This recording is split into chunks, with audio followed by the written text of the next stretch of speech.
Brazil হারাতে চাচাতো ভাইয়ের বাগিনা এমনটা করবো কখনো কল্পনা করি না, শেষে তো বাগিনা কান্নাই করে দিয়েছে। তো আর কি হয়েছে ভিডিওটা দেখে।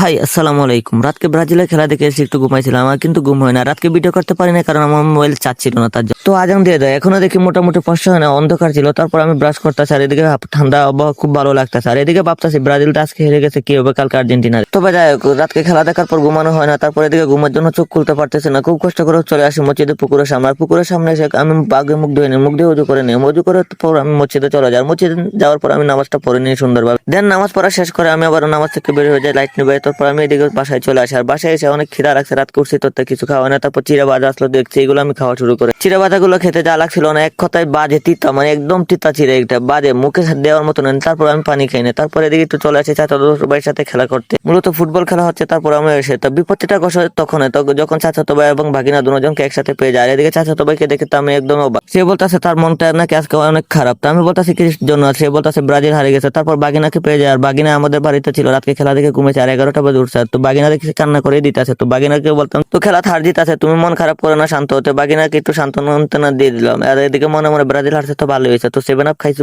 তো খাইছি।